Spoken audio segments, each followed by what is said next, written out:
Hello, mike testing 1 2 3। আমি এখন বয়া মাইক্রোফোন M1 দিয়ে কথা বলতেছি। কেমন আছেন আপনারা? আজকে আমরা আনবক্স করব বয়ার মাইক্রোফোনটা। দেখতে পাচ্ছেন এটা বয়া BY-M1। এটার দাম রাখছে হচ্ছে কি আমার কাছ থেকে 900 টাকা। আমি সিলেটের রায়ান্স থেকে নিছি। এর আরেকটা আপডেট ভার্সন আছে, ওইটা মনে হয় 1150 টাকা। তো ওইটা নেই নাই আমি। মোটামুটি শুনছি যে আমি যতদূর জানি দুইটার কোয়ালিটি প্রায় কাছাকাছি, এই জন্য প্রায় 200 টাকার মতো সেভ করলাম। দেখি ভিতরে কি দিছে। আর এটা আমার এখন শুনতে পাচ্ছেন আমার মোবাইলের যে মাইক্রোফোন আছে ওইটা দিয়েই শুনতে পাচ্ছেন। কাগজই দিছে শুধু, আর কোনো এখানে আর কিছু নাই। আর এখানে একটা পাউচ, বেশ ইন্টারেস্টিং পাউচ দিছে। ওটার ভিতরে হচ্ছে কি আপনার মাইক্রোফোনটা কিসে আটকে যায়। আচ্ছা, হচ্ছে কি আমাদের মাইক্রোফোন। আর ভিতরে আর কিছু নাই, সব কিছু লাগাই দিছে। একটা সিলিকা জেল। আর হচ্ছে কি আপনার এটা হচ্ছে কি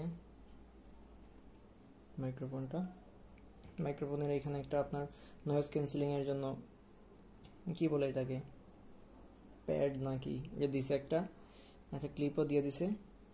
আর হচ্ছে কি কেবলটার দৈর্ঘ্য কিন্তু অনেক। এটার দৈর্ঘ্য প্রায় 19 মিটার মনে হয়। অনেক অনেক দূর পর্যন্ত আপনি কভার করতে পারবেন।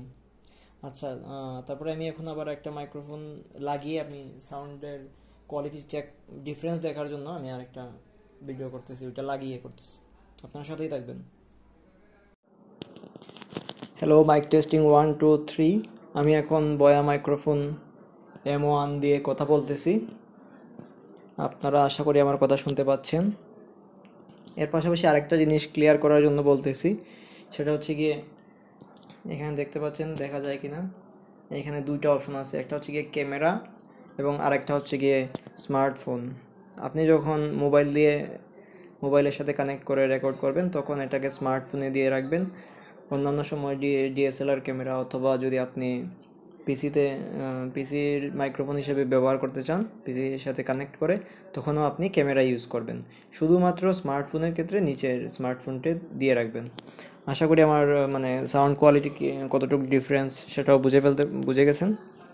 ঠিক আছে, আর কোনো যদি প্রশ্ন থাকে তাহলে কমেন্ট বক্সে জানাবেন, আমি উত্তর দিয়ে দিব।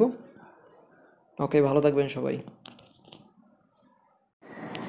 বর্তমানে ফ্যান অন করা অবস্থায় কথা বলতেছি।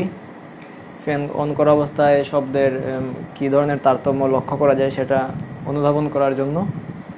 আচ্ছা, আগে যতক্ষণ কথা বলতেছিলাম তখন ফ্যান অফ ছিল, এখন ফ্যান অন আছে। আশা করি আপনারা বুঝতে পারবেন ফ্যান চালু থাকলে কীরকম শব্দ আসে। ধন্যবাদ।